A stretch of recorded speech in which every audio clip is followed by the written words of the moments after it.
press the bell icon on the YouTube app and never miss another update.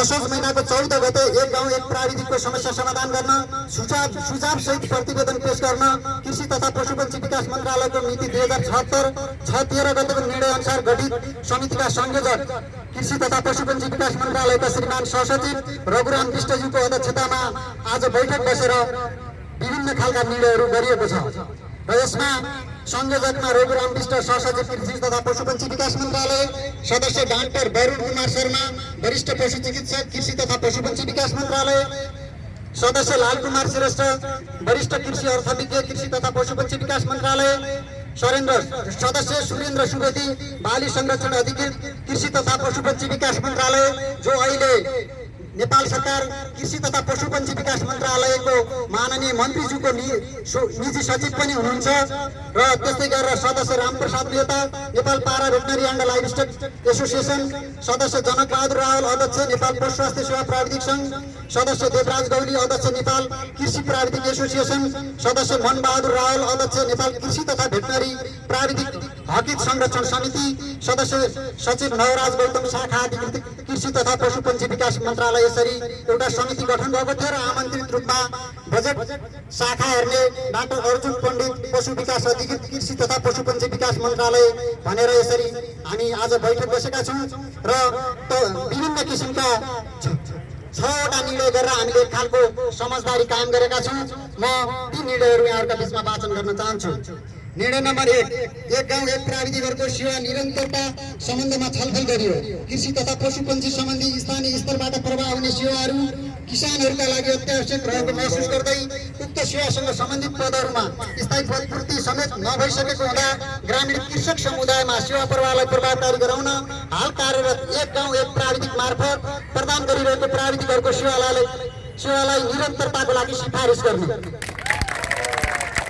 निर्णय number 2, हाललाई प्राप्त भएको 3 महिना र दशैं खर्च बापतको रकम समेत गरी असोज महिनासम्मको लागि 2813 जना, कृषितर्फ 1313 जना र भेटनरीतर्फ 1500 जना गरी 2813 जना प्राविधिकहरूलाई आवश्यक तलब भत्ताको विनियोजन, जुन अस्ति एउटा अर्थले आफ्नो निर्णयबाट ब्याक भएर एउटा परिपत्र गरेको थियो, त्यो परिपत्रका आधारमा एलआइएमडीएस जो स्थानीय तहमा जाने बजेट प्रणाली हुन्छ, त्यो एलआइएमडीएसमा प्रविष्ट गराई सबै स्थानीय तहमा पठाई तलब भत्ता भुक्तानीको लागि अवलम्ब व्यवस्था गर्न सिफारिस गर्ने भनेको त्यो 2813 जना भन्दा बाहिरबाट मान्छे नराख्न पाउने जनप्रतिनिधिहरूले मनोमानी गर्न नपाउने खालको परिस्थिति यो निर्णयबाट खडा हो।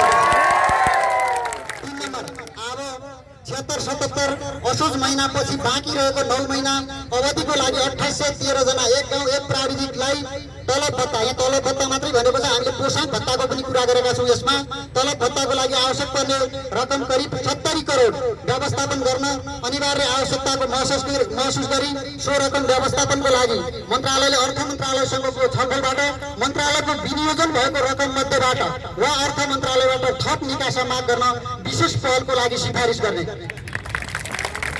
4, आगामी आवमा एक गाउँ एक प्राविधिकको सेवाको निरन्तरताको लागि संघीय मामिला तथा सामान्य प्रशासन मन्त्रालय र अर्थ मन्त्रालयसँग छलफल गरी नीतिगत निर्णय हुन विस्तृत प्रतिवेदनमा यथार्थ स्थितिको सीमावलोकन गरी आधार र कारण सहित सिफारिस गर्ने।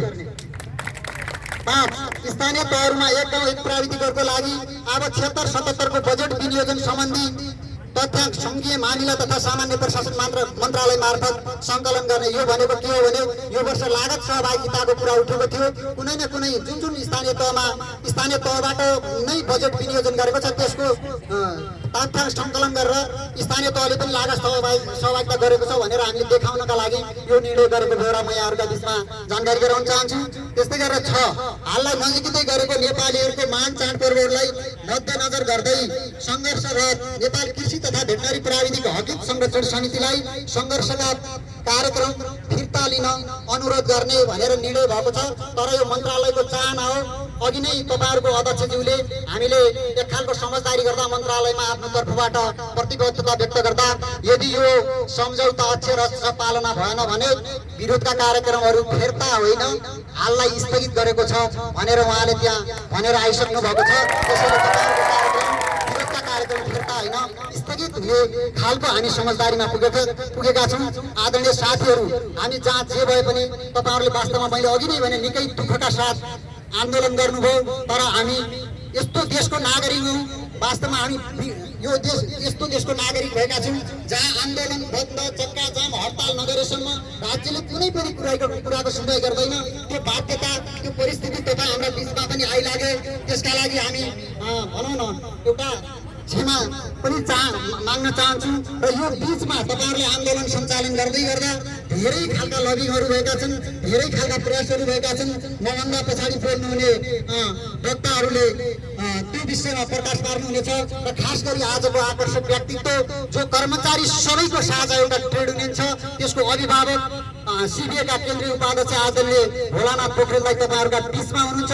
उहाँले धेरै विषयवस्तु र खास गरी आज उहाँकै पहलमा र हाम्रो लोकराज भुषाल दाइको अगुवाईमा जुन हामीले माननीय अर्थमन्त्रीज्यूलाई भेटेर यो विषयवस्तु प्रवेश गराएका छौँ र उहाँबाट प्राप्त भएको जुन आश्वासन अथवा उहाँले भन्नुभएको विषयवस्तु उहाँहरूका मुखबाटै यहाँहरूले सुन्नुहुनेछ।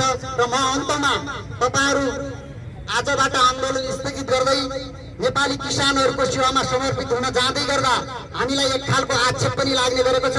खास गरी हामी आज अर्थ मन्त्रालयको छलफल र कृषि मन्त्रालयको छलफलमा पनि ती विषयवस्तु उठ्ने गरेका छन्। केही साथीहरूले अलिकति लापरवाही गरिदिने, अलिकति भाग्ने प्रवृत्ति भएका कारणले हामी माथि केही साथीहरूले गरे होला, 2-4 जनाले गरे होला, एउटा बोरामा आलु कुन्दा एउटा पिस आलु कुन्दा जसरी सबै बोरा पुग्ने कन्डिसन हुन्छ, त्यस्तो खालको परिस्थिति भएको छ। साथीहरू फर्किँदै गर्दा नेपाली किसानहरूलाई सेवा प्रवाह गर्दै गर्दा अब अलिकति केही सुध्रिनुपर्ने साथीहरूले सुध्रिनुहुनेछ र नेपाली किसानहरूलाई सेवा प्रवाह गर्न कति पनि सुध्रिनु छैन। त्यो कुराको सुनिश्चितता पनि तपाईँहरूले दिनुहुनेछ। र खास गरी यो पेसागत आन्दोलनलाई अगाडि बढाउँदै गर्दा म एउटा संस्थाको अध्यक्षको हैसियतले म तपाईँहरूको बिचमा के प्रतिबद्धता व्यक्त गर्न चाहन्छु भने यदि कसैले हाम्रो पेसालाई खास गरी कृषि र पशुपालनको पेसालाई नेपाली किसानहरूलाई अपमान गर्न खोज्यो भने अथवा राज्य कुनै क्षेत्रबाट गर्यो भने त्यो हाम्रा लागि सही हुने छैन। हामी कुनै पनि खालको प्रतिवाद गर्न सदैव तयार हुनेछौँ भन्ने प्रतिबद्धता व्यक्त गर्दै बिदा हुन्छु। धन्यवाद। जय कृषि, जय पशुधन। धन्यवाद। हाम्रो